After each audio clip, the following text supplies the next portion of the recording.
want to know a secret. Don't come around, leave me alone, don't bother me. Don't bother me. I need you. I need you.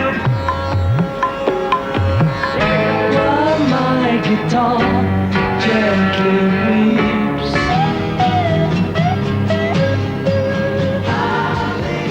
Hello, my name is George Harrison and it's nice to be here on Veronica. This evening we're going to be talking about my music and I hope you enjoy the show. Thank you. Now that the financial and legal problems with Alan Klein have been solved, there seems to be little in the way to reunite the Beatles. Is that true? Well, I mean, there's little in the business side left in the way, but there's a lot of other things. Just physically, we're all in different places now, and we don't spend time together anymore.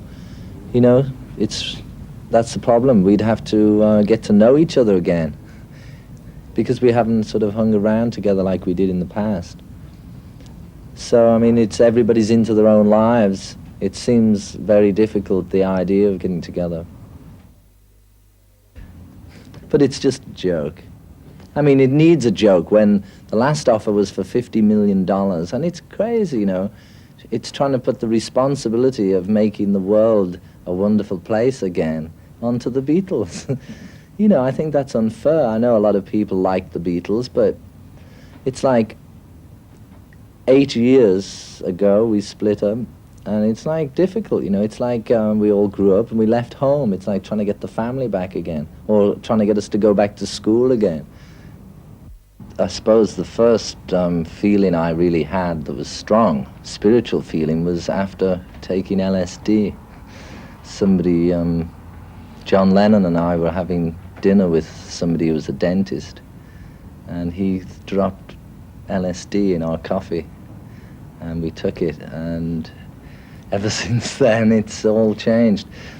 And I don't know, I just, on that, you know, what happens is it sort of makes a lot of blood go up into the brain, and you start using more of the brain through the chemical. You use more brain than you normally have used, and somehow the senses get heightened for a moment. And I don't know, I just took one look at the trees and the grass and the sky, and I thought, yeah, that's it. You have also done a lot for the third world, looking at your Bangladesh concert. Well, really, that happened because of my friendship with Ravi Shankar. He, I think that was 1971, he told me that this situation was happening in Bangladesh and that he was going to do a concert to try and raise some money, but the concerts that he does, he can't really make that amount of money, and he was saying, maybe you've got some ideas, maybe you could help give me some ideas how I could do a show to make maybe $25,000. Something which is much more than he could normally make in one concert. And then he gave me a lot of information about the war, and I read a lot about it, and once I got to understand what was happening, because what happened, there was more people killed, murdered in Bangladesh than in the Second World War, and not many people knew about it. So the more I read about it, the more I became involved with it, so I said, okay, I'll come on the show as well. And then I started to organize it, because I thought, if we're going to do it, let's do it big, and let's not make 25,000. Let's make $5 million. How do you feel about 33 and a third? Yeah, I liked it. I mean, for me, it's like the songs. You know, it's usually different songs mean different things to me, but I think generally the album's nice because it's happy. Like, we go through so many crazy things in our lives, and I've been up and down and up and down, and the music always reflects it, you know. Like some albums, I think my last album was more down, and this one is just happy and up. That's what I like about it. Music is your life, and you are very famous, yet your self-consciousness seems to be very strong. How could you maintain that, even through the stormy and rich years of the Beatles? Well, I was fortunate. In that respect, the Beatles were fortunate that there was 4 people, because I think for somebody like Elton, you know, who's on his own, it's more difficult. You go crazy. With the four of us, we either went crazy together, you know, which made it easier, or we stopped ourselves going crazy because we had each other's company. But at the height of it all was the thing where I got involved with India anyway, and for me it was the meditation. Meditation was the key to releasing all the anxieties and frustrations. You know, when the nervous system gets wound up, then meditation is a way of helping to restore some sort of order.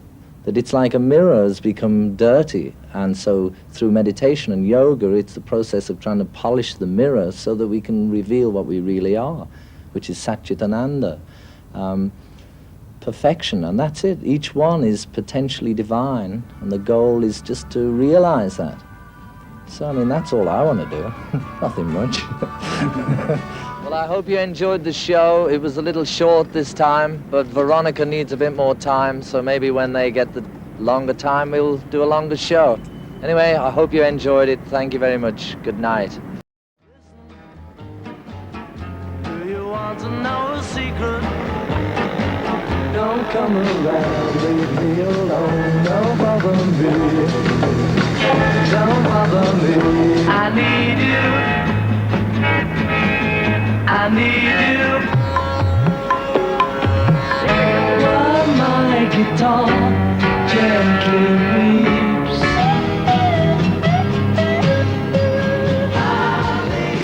Hello, my name is George Harrison, and it's nice to be here on Veronica. This evening we're going to be talking about my music, and I hope you enjoy the show.